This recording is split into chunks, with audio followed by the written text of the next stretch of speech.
The Moore Show is in partnership with Ozark Mountain Publishing, taking readers beyond the unexplained. If you like what you watch, then don't forget to follow us on Facebook and Twitter for the latest updates on The Moore Show. Remember to subscribe to our YouTube channel for new weekly television and radio shows. The Moore Show is supported by Mindscape, Paranormal and UFO Matrix magazines, available for download on all major digital platforms.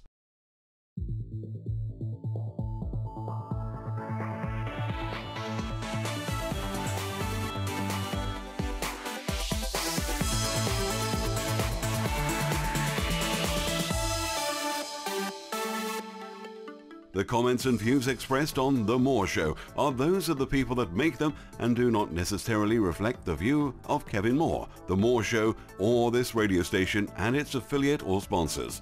This show is for entertainment purposes only.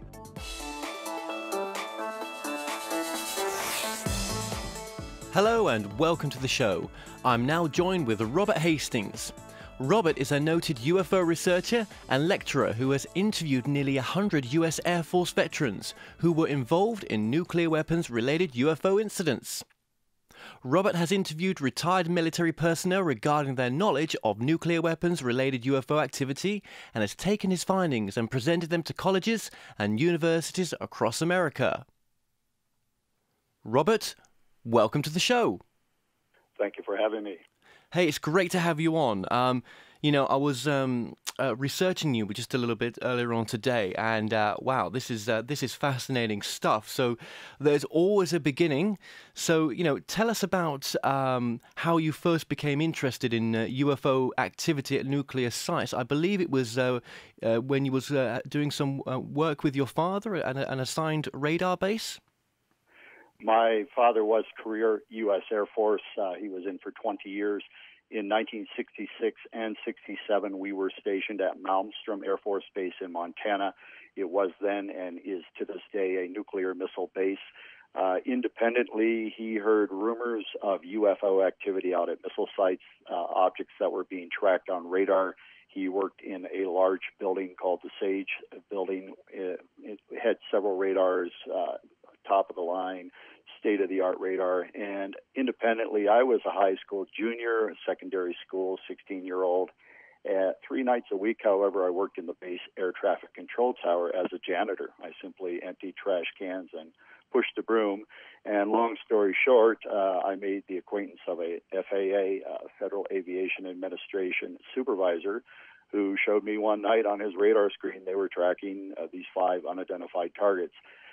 My information was quite minimal. He really didn't want to pursue the subject after I got very excited about what he told me. But I then independently learned from my father that the military itself was tracking these objects near the missile sites. So that's what kicked off my interest. Okay. And, well, let's just go straight to it, shall we? I mean, how many cases in total in the UK and France have this activity over their nuclear silence? I mean, okay, I'm sort of, singling us out there a bit because we're based in the UK, but I mean, for example. Well, I'm afraid that I'm not that knowledgeable about France, certainly. On the other hand, the Bentwaters case, what you might call Rendlesham Forest, the activity in December of 1980 up at the twin bases of Woodbridge and Bentwaters was definitely nuclear weapons related. For example, what is largely not covered in media coverage about those cases is the fact that the largest weapons storage area, WSA, in Europe, Western Europe, was in fact at RAF Bentwaters. It contained tactical nuclear weapons, and the deputy base commander of the base, Colonel Charles Halt, then a lieutenant colonel, has said in various American television programs and in my book, he gave me an extensive interview, that while he was out in Rendlesham Forest chasing down these mysterious lights, he was listening on his command radio to radio chatter from guards at the weapons storage area, very excited because one of these disc-shaped craft that he and his team in the woods had witnessed had moved to the weapons storage area, hovered near it momentarily, and apparently, according to the radio chatter he was listening to, beamed beams of light emanated from this craft down into the complex. I independently interviewed another retired Air Force colonel very high up in the NATO nuclear weapons security apparatus. I'm not at liberty to identify this gentleman, but in 1994, he told me that, in fact, that did take place. And, in fact, 2 tactical nuclear weapons were subsequently loaded aboard a C-5A aircraft and flown to Kirtland Air Force Base, New Mexico, where there is a nuclear weapons analysis laboratory. This gentleman states that he read in a report all of that information.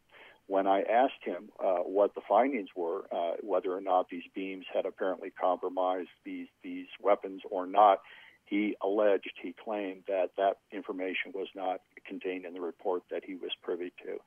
So this was indeed nuclear weapons related.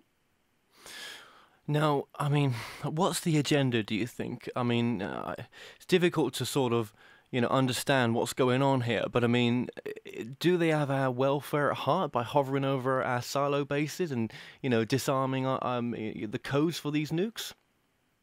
Well, I think I need to back up and just do a little preparation for your audience who may not be familiar with the larger picture, and then I can go directly to your question. Yep. The Freedom of Information Act in America has allowed hundreds of documents to be released to the public dealing with UFO activity at nuclear weapons sites. If one goes to my website, ufohastings.com, and then to the documents page, you will see Air Force and FBI documents going back to the late 1940s, confirming that UFOs repeatedly hovered over nuclear weapons laboratories, such as Los Alamos, weapons processing plants such as Oak Ridge and Hanford, and then later when missiles came online at missile bases. And there are documents one may read, one after the other, confirming UFO activity at these nuclear sites. If you also look at the documents' description of these craft, their aerodynamic capabilities and so forth, radar data in particular are valuable for establishing the fact that these objects travel thousands of miles per hour. They can do right-angle turns instantaneously or stop instantaneously with no apparent adverse effects to the craft themselves. And so consequently, by inference, in my opinion, if these type of craft were being flown in the 1940s, there is zero evidence that the Americans or the Russians or the British had any technology of that level. And therefore, I believe we are, in fact, being visited by one or more races of beings from somewhere else. That clearly is speculation on my part. I tell my lecture audiences, I've spoken at over 500 schools in America since 1981, that even though I can document in great detail that these encounters have taken place, when it comes down to the bottom line answers, such as you're asking, who are they, what are they up to, what are their intentions, I'm in the dark as much as anyone else. My opinion, however, is that it suggests their behavior suggests that they are trying to monitor and occasionally interfere with nuclear weapons. One scenario might be they're attempting to warn us humans, that we're playing with fire. And let me quickly add, this is integral to an understanding of what's taken place. When the Soviet Union collapsed in 1991, there was a brief period where Western journalists did go to Russia and interview former Soviet military personnel, and they actually accessed KGB and Ministry of Defense documents about UFO activity in Russia, well, the Soviet Union. And those documents and that testimony confirm that the same types of incidents that were occurring in America and at RAF Bentwaters were in fact occurring in the former Soviet Union, where disc-shaped craft were coming in and hovering over Soviet nuclear missiles. Well, you mentioned Roswell there as well, and that was a sort of, a granddaddy sort of case of, ufology as well, one of the pinnacle cases, I would say. And, again, that was hovering over, near, a nuclear base at that time, wasn't it? Actually, it's even more dramatic than that. The Roswell Incident, the alleged recovery of a crashed flying saucer in July of 1947, took place quite near the only nuclear bomber base in the world at that time, Roswell Army Airfield. And it was the home to the 509th Bombardment Squadron. It was the bombardment group, the group of planes that bombed Hiroshima and Nagasaki during World War II. A year prior to the incident at Roswell, this same squadron was involved in atomic testing in the South Pacific. And literally on the whole planet, there was one nuclear base at that time, atomic bomber base, and it was at Roswell. And I think it's certainly not a coincidence, in my view, that activity took place. There are many other documents, some of which, again, are at my website's document page, confirming that the other top secret facilities, nuclear facilities in New Mexico, Los Alamos, Sandia Labs in Albuquerque, were also the focal points for UFO activity, as was a base in West Texas called Killeen Base, which was one of the U.S. Air Force's first nuclear bomb storage depots. So very early on, not long after the end of World War II, you have this very clear pattern of activity of UFO incidents, incursions at then atomic, later thermonuclear weapons sites. That clearly, in my view, is not coincidental. Yeah, absolutely. And you know, I mean, this is a worldwide government secret, a worldwide government cover-up, in a sense. I mean, you can't see the governments coming clean and saying that this has happened. I mean, it's never going to happen in our lifetime, is it? That's precisely my view.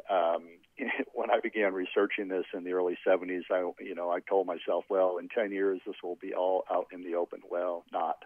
And I think no government, my government, your government, the Russian government, has no interest in coming clean on this. For example, there's a man named Victor Marchetti. He's a former high-level CIA official. He became quite disenchanted with the agency in the late 60s because of their illegal and or immoral activities. He broke with the CIA. He wrote a best-selling book on their nefarious activities called The CIA and the Cult of Intelligence. The CIA took him all the way to my Supreme Court, the U.S. Supreme Court, to attempt to block publication of the book. This guy clearly knew what he was talking about and was a threat to agency operations. Well, in May of 1979, Victor Marchetti wrote an article in a magazine called Second Look. It's long been out of business. The article was called How the CIA Views the UFO Phenomenon. It's hard to find, but it is online. And if one reads what Victor Marchetti says, first of all, he said that he heard rumors. It was so compartmentalized, so above top secret that he was not involved, so he did not know for certain. But he said there were persistent rumors of multiple UFO crashes in the United States, some of which apparently had been shot down. And Marchetti talked about bodies of little men on ice at Wright-Patterson Air Force Base. That's virtually a word-for-word quote. The most of the article is devoted, however, to Marchetti's assessment of the situation. And like you and I, he says, no government on Earth has anything to gain by announcing the reality of extraterrestrial visitors. It's simply so amazing and unprecedented that the consequences are unpredictable. There could be massive economic collapse. Suppose half the people in the world take their money out of the stock market and banks and bury it in the backyard till they see what the threat level is. That could cause economic chaos. Traditional human religions could be impacted if suddenly visitors are real and here and talking about their view of reality, their view of God, and so on. It's really going to be a jolt to humankind. And he goes into a number of reasons why the people in power, the status quo, really don't want to rock the boat, and therefore he thinks that they will never take the initiative and announce all of this. Yeah, and also, you know, at these bases where these sightings have taken place, you know, to report what some of these witnesses have seen, and we're going to get into the witness testimony after the break. I mean, it's a career-ending report, basically, isn't it? You're signing away your, as we call it, you know, the P45. Yes, exactly. Yeah, I mean, it's just not going to happen, and that's, I mean, do you think though, in your opinion, do some of the people that have come forward to tell their story to you, is the harassment, or are these mainly retired people? You mentioned nearly 100 veterans are mentioned in my book. Actually, the book was published in 2008. I've got now over 140 witnesses who've allowed me to interview them up to the rank of colonel. Not one of them has been harassed by the government after speaking with me. Seven of them spoke at my press conference in Washington, D.C. in September of 2010. CNN streamed that live. One may go to my website homepage, ufohastings.com, and see the 63-minute CNN coverage of my press conference. They again streamed it live. You'll see 7 Air Force veterans, nuclear missile officers, launch officers, targeting officers, others talking about UFOs hovering over their weapons, whereupon the missiles malfunction when these objects are hovering over the missiles. Now, I believe the reason the military, the Pentagon, the FBI, no one has knocked on these gentlemen's door is they realize that if they're brave enough to come clean about all this and talk to the media about it, if they suddenly lean on them, so to speak, put pressure on them, these same courageous individuals are likely to go, on a major media blitz and say, look, I have been threatened and harassed by the government after I told the truth.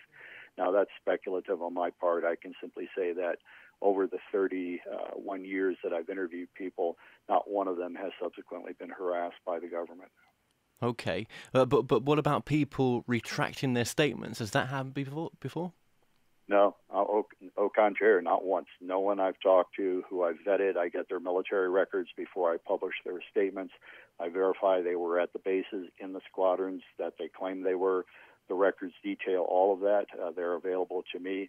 Those records, of course, don't talk about the UFO incidents themselves, but I can establish that these persons are credible witnesses. Well, no, not one of them has retracted. No, I mean they retracted their statements for what they witnessed.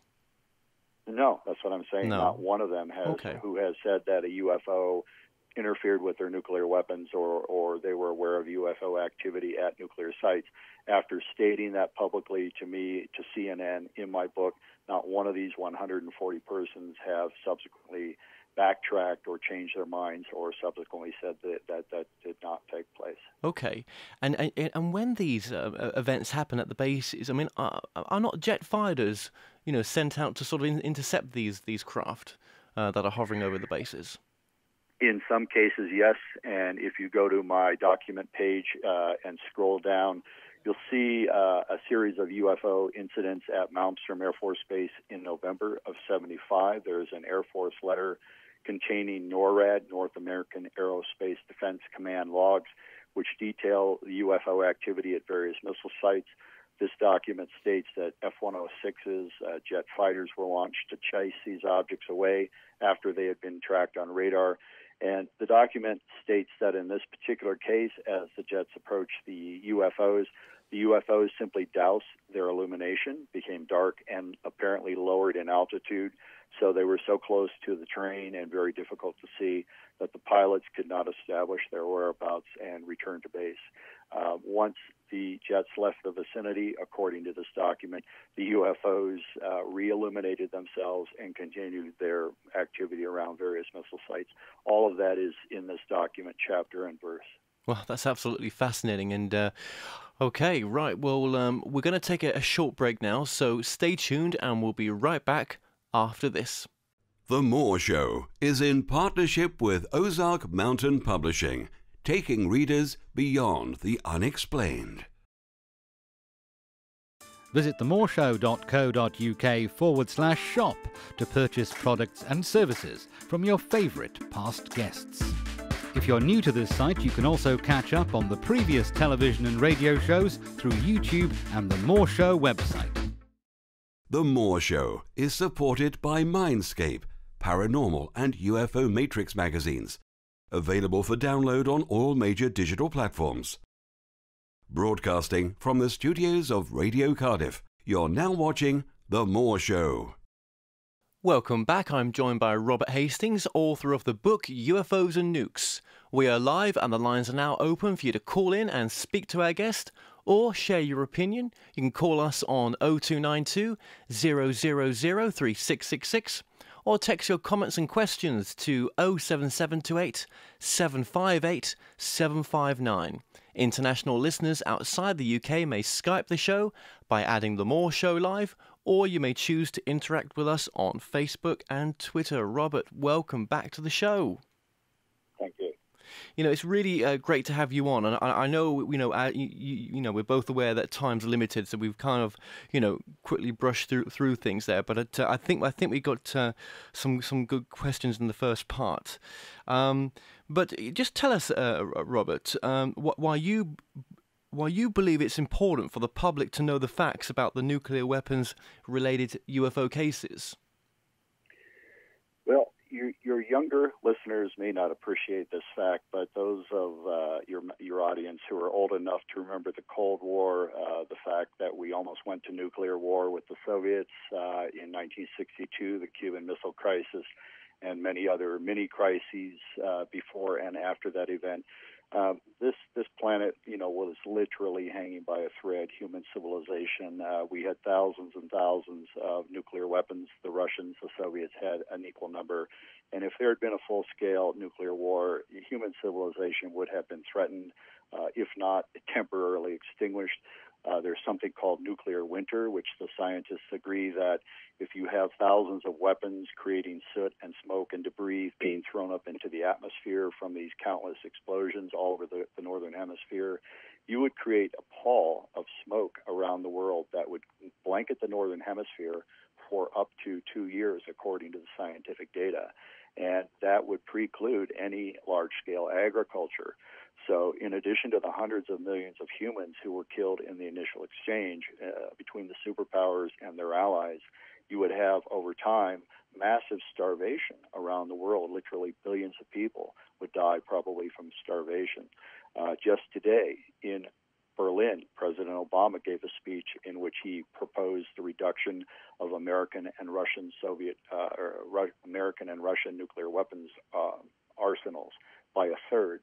And CNN has an article about that and goes on to say that the latest evidence about nuclear winter is that indeed this would take place if there was a massive exchange. So this is a very important issue for humankind. As long as there are nuclear weapons, there is potential for that type of war. Humans are fallible. We make mistake after mistake after mistake. And if you have these weapons, then the potential for use of those weapons exists. I think that whoever are in the UFOs are indeed outside observers. They have our best interests at heart, in my view, and they are more or less wagging the finger at us and the Russians and anyone who has nuclear weapons, including Britain, and saying, in effect, you know, you dumb humans, you're playing with fire here. And I think there's been this behind-the-scenes, decade after decade, effort to monitor the weapons and to occasionally tamper with the weapons.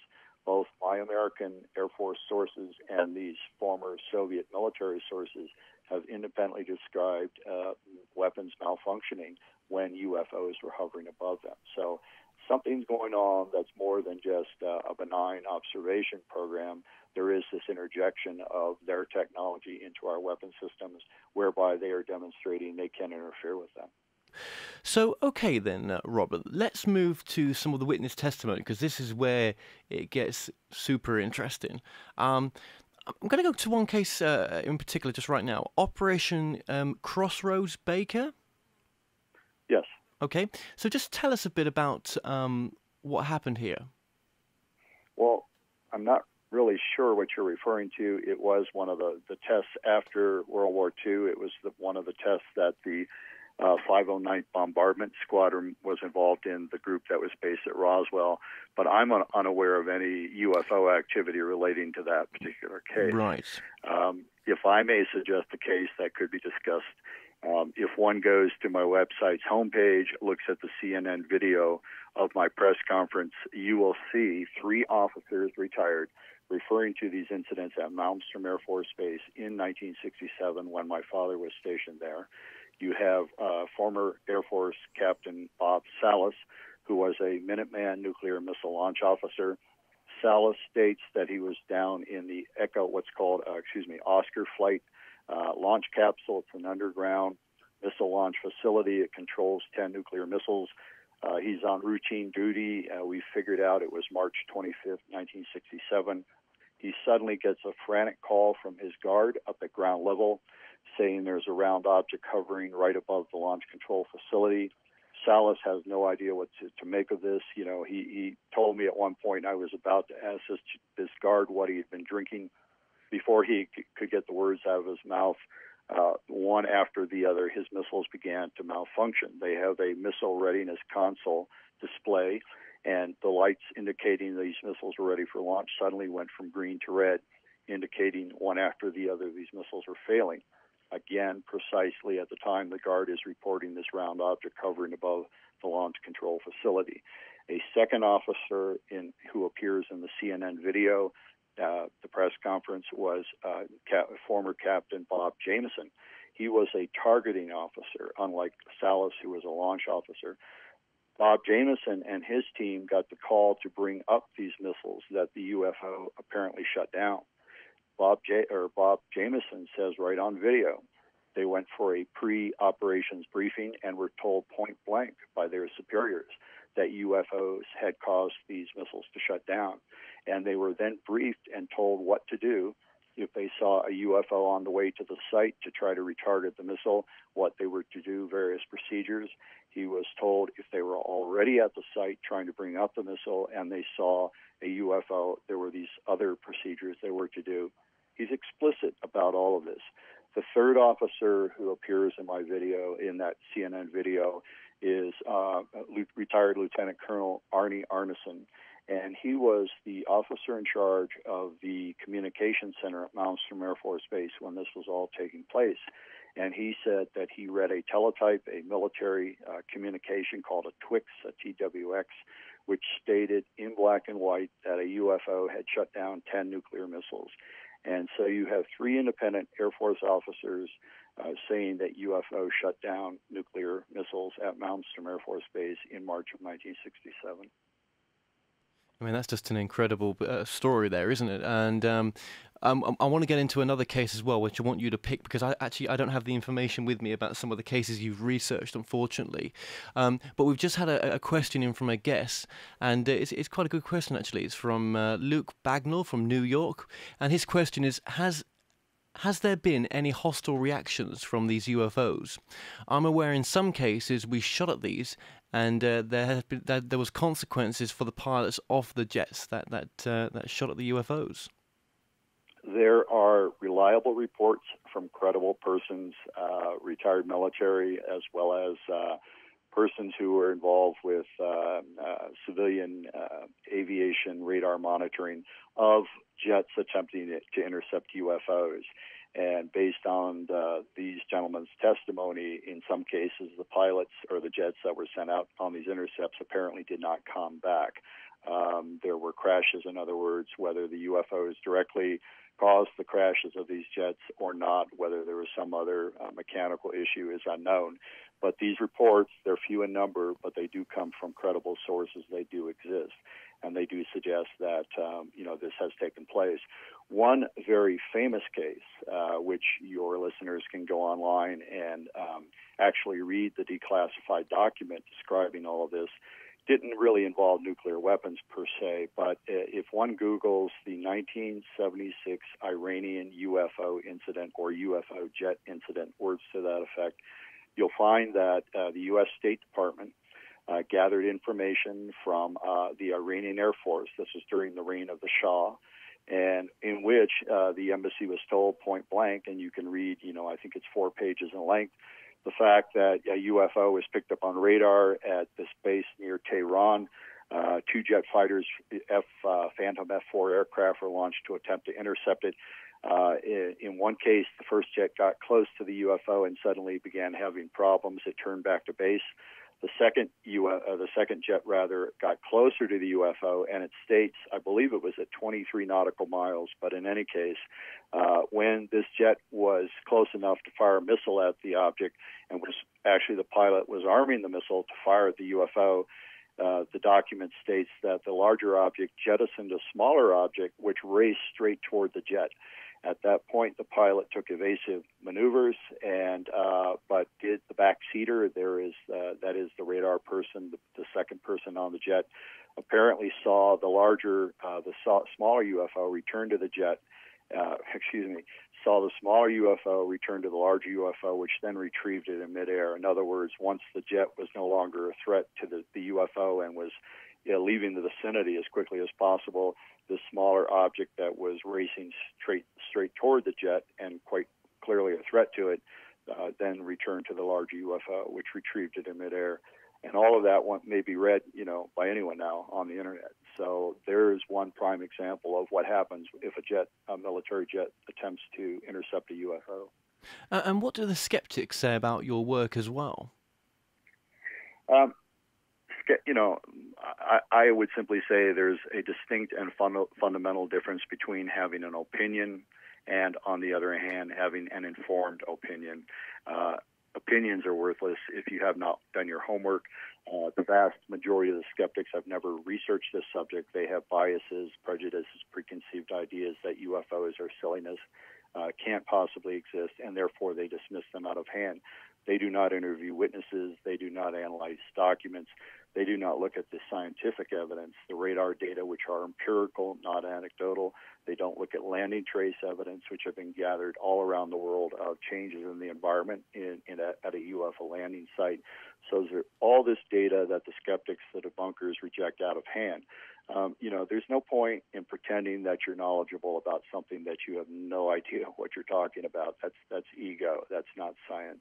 And so the people who come to my program over the last 31 years at colleges and universities, there's a fair bit of skepticism evident on various members of the audience. When I begin speaking, 30 minutes later, you can hear a pin drop. Everybody is sitting there very sober-faced because all I have done is show document A, document B, document C, and all one can say is that either I forged those documents or indeed the U.S. government was talking to itself in secrecy about UFOs in a very serious, even grim fashion, whereas at the same time, official Pentagon spokespeople were dismissing this to the American public in press releases as nonsense, as weather balloons, as swamp gas.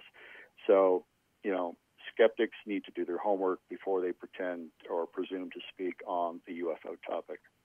And there's no sort of possibility that the UFOs reported at U.S. Air Forces, for example, what the U.S. Air Force missile sites are sort of in a reality secret readiness drills or some other type of exercise? No, but that skeptics have raised that scenario, and when I talk to my launch officers, the targeting officers, they laugh out loud. The U.S. government would never knock 10 missiles offline for a readiness exercise or any other type of exercise because you've impacted your nuclear deterrent force in a most fundamental manner. So if you're going to test the readiness of the missile men and guards, you do not actually cause your missiles to malfunction. Suppose, if that was the case, suppose 5 minutes later, the President of the United States says, we're going to war with Russia, launch the missiles. You've got 10 missiles that are going nowhere. 10 targets in the Soviet Union are exempt from destruction. It's simply a scenario. And the professionals, the people who work with the missiles, literally laugh out loud when I tell them what the skeptics say. Yeah, it's not possible, is it? That's right. That's right. Well, I'm conscious of time. We've got about 3 minutes. Can we just discuss another case in 3 minutes? Is it possible?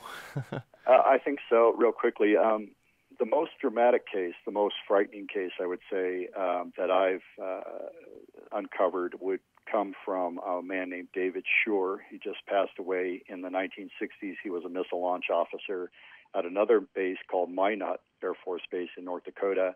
And he told me in 2007 that he was down in his launch capsule underground and suddenly gets a call from his guard who is saying there is a bright object moving from missile to missile to missile. And just as the guard says it's over, let's say Echo 3, in the launch console display, there's an indication that that missile site, E3, is suddenly been activated and is preparing for launch. Literally, the countdown 10, 9, 8 is now in effect. David Shore said that the procedure that you do is you flip what's called an inhibit switch, you and your co-commander, and that stops the launch. No sooner had they did that, then the guard says, okay, it's now moved to E6. Well, then E6 lights up on its console and is preparing to launch. Now, long story short, after a while, the UFO goes away. And when the Soviet Union collapsed, there were a document from the KBG became available. Anybody can see it now. It's online, talking about an incident on October 4th, 1982, at a Soviet base in Ukraine where a UFO hovered over that missile complex. And according to the document, and actually military men interviewed on American TV in 1994, as this round object hovered over the missile base, a number of those missiles activated and were preparing to launch. And for 15 seconds, this anomaly proceeded unabated. And after 15 seconds, everything returned to normal. So the same type of frightening apparent activation of missiles by a UFO, both in America and the Soviet Union, it's now a matter of record. Okay, right. Well, we're going to take a short break now, so stay tuned and we'll be right back after this. The Moore Show is in partnership with Ozark Mountain Publishing, taking readers beyond the unexplained. If you like what you watch, then don't forget to follow us on Facebook and Twitter for the latest updates on The Moore Show. Remember to subscribe to our YouTube channel for new weekly television and radio shows. The Moore Show is supported by Mindscape, Paranormal and UFO Matrix magazines, available for download on all major digital platforms. Broadcasting from the studios of Radio Cardiff, you're now watching The Moore Show. Welcome back to the show. I'm still currently joined by Robert Hastings, author of the book UFOs and Nukes. Now, Robert, one of the important cases I think we should discuss as well is the Warren Air Force Base that was featured on CNN in 2010. This was quite remarkable. My press conference was on September 27th, 2010 in Washington, D.C. That's the one CNN streamed live. The video, again, at my homepage, ufohastings.com. Not even a month later, a story was leaked by a reporter named Mark Ambinder for the Atlantic website, saying that the U.S. Air Force at Warren Air Force Base in Wyoming suddenly, for, they said, 59 minutes, lost the ability to communicate with 50 of its missiles.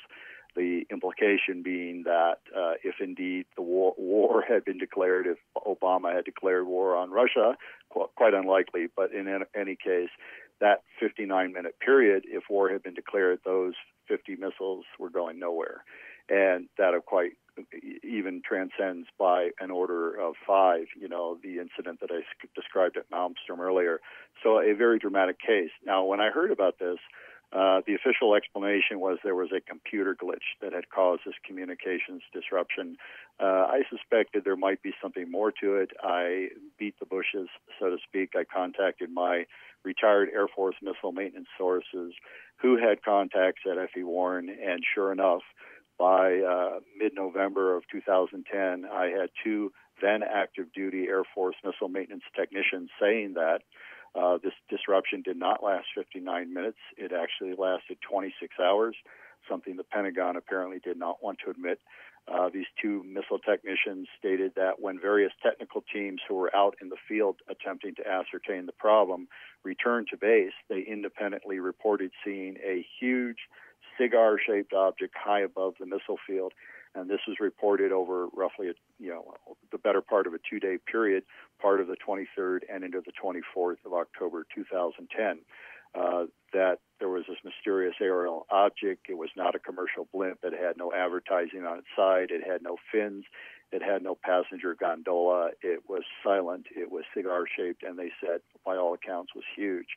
Moreover, these 2 missile maintenance technicians stated that the squadron commander, the missile maintenance squadron commander, actually brought the entire group together and stated in no uncertain terms that that was not to be discussed.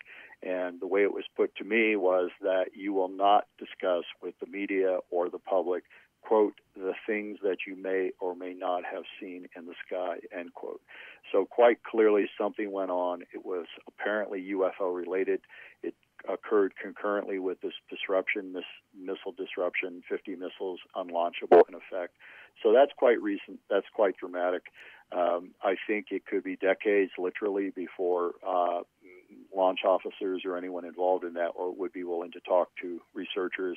I mean, the people that have talked to me waited 20 and 30 years, 40 years, because they were afraid of the consequences. So I may not really learn much more about that case than what I've just told you before my death. I'm 63, so I don't expect anything to come out in my lifetime about that. Yeah, but it's a fascinating case, though, isn't it? I mean, as a most recent case, I can see why it was worth mentioning. And yeah, I mean, these nukes, these are very sophisticated technology. I mean, for something to be able to shut them down, I mean, you're talking about it's not your ordinary craft, is it? It's the missile maintenance persons. If you go to my website, I've got several articles where I excerpt their testimony to me. These are persons who work with nuclear missiles for a decade or more, either as targeters or missile maintenance, and they say it's virtually impossible for 10 missiles to go down all at once. It's rare for 2 missiles to go down at the same time. There are, of course, routine problems that need to be addressed, but to have 10 missiles in a single flight of 10 go down simultaneously, that's unheard of. And the missiles basically are made by the Boeing Corporation. And in one of the incidents that I mentioned from Malmstrom in March of '67, the Boeing engineering team chief, a man named Robert Kaminsky, in 1998, wrote to a researcher named Jim Klotz. The letter is available at my website in one of the articles, talking about the Echo and Oscar flight shutdowns at Malmstrom. Mr. Kaminsky stated that his engineering team could not find any prosaic explanation for these 10 missiles at Echo flight going down. He further says that the Air Force called and told his team to stop in mid-investigation and not to file a report. He said that was unprecedented. Their job was to ascertain why these 10 missiles went down. The Air Force is suddenly telling his team, stop your investigation, don't file a report. And finally, Mr. Kaminsky says that his liaison person between Boeing and the Air Force at Malmstrom told him during this investigation that they were getting reports of UFO activity at that Echo flight during the missile shutdown incident. And again, these are the people who are on scene, who were tasked with doing these jobs. These are not armchair experts who come up with theories about why the missiles were shut down. The guys on the scene said the missiles were shut down when the UFO hovered over them, and we could not find any reason for the shutdown. So clearly the UFOs created the problem. Incredible. And one other case as well as the Hanford aerial case? This is intriguing because it's the earliest known case, as far as I'm aware of a UFO at a nuclear weapons site. The Hanford Engineering Works, as it was called at the time, it later became known as the Hanford site in Washington State in the northwest of the U.S., was the site that created the plutonium for the first atomic bomb detonation in the desert of New Mexico on, I believe it was July 16, 1945. It also created the plutonium for the second bombing in Japan at Nagasaki. The other bombing in Hiroshima was a uranium-based bomb. In any case, in 2009, I interviewed a retired Navy pilot named Bud Clem, Clarence Bud Clem, who stated that his squadron was based right next to the Hanford site in January and February of 1945. This was some 6 months before we dropped the bombs on the Japanese cities. And he said on 3 occasions during those 2 months, a large bright object hovered over the Hanford site, directly over it. It was tracked on radar. They sent up prop planes. This was the pre-jet era. They sent up these prop planes, these Hellcat fighters, and the object just moved away, very rapidly. They couldn't even get close.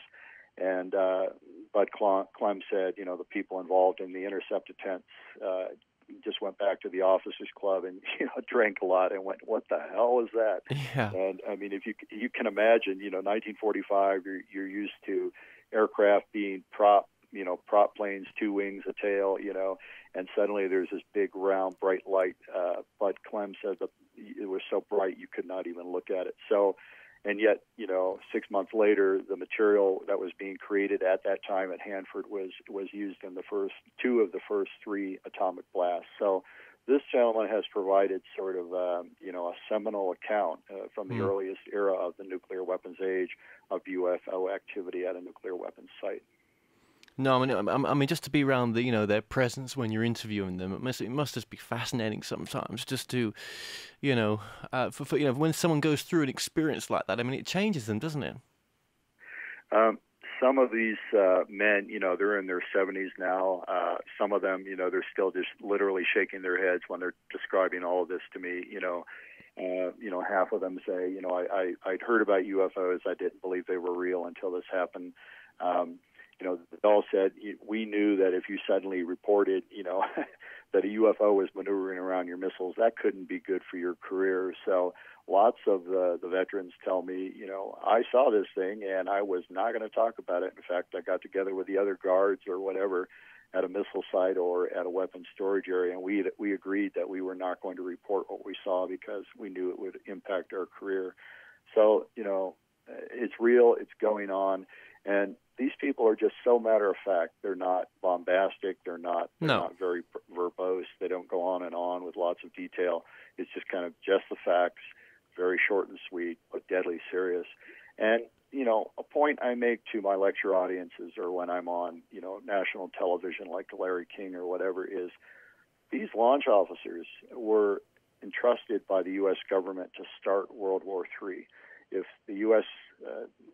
Government, the president had ordered the military to launch missiles against the Soviet Union, the people that are now talking to me and saying UFOs hovered over my missiles are the same people that my government entrusted with this very grave task of actually launching World War III. They're not flakes. They're not kooks. They were vetted psychologically. They don't have, problems. They're just very reliable, solid people. And yet 140 of them, missile guards, targeting personnel, missile maintenance personnel, and the launch officers are all independently of one another, saying that every nuclear missile base in America, this went on repeatedly all during the Cold War era. Well, actually, just on the subject of Larry King, I mean, when you went on to shows like that, I mean, obviously Larry King's not is not broadcasting anymore, but when you were being on a show like that, did you find it quite a supportive environment, or was it, were they, as some media outlets can be, quite negative about it? Larry King's staff was excellent. The producers told me that I could invite on 3 military veterans of my choice. You'll see there are 3 people who appeared with me.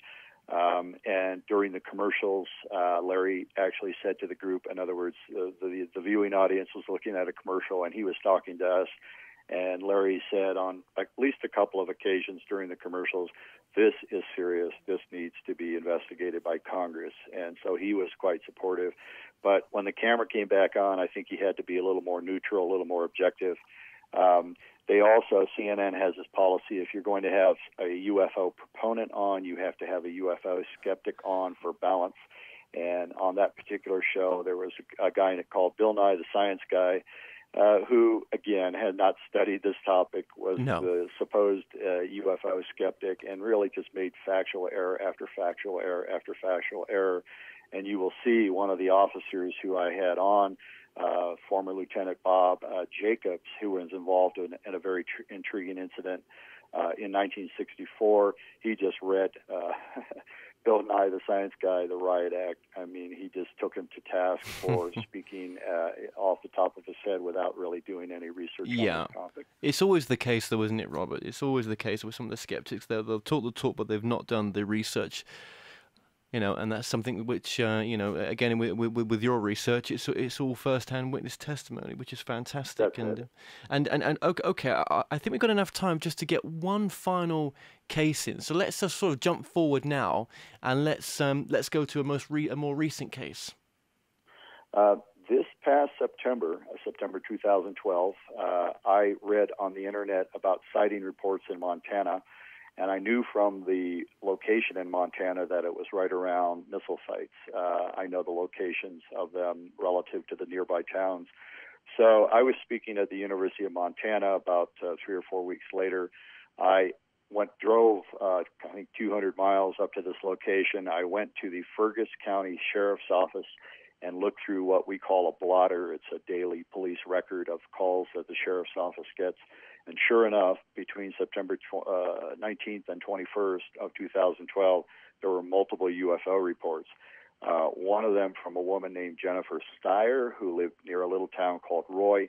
Roy is literally surrounded by the Oscar flight nuclear missiles, where Bob Salas had this experience back in '67.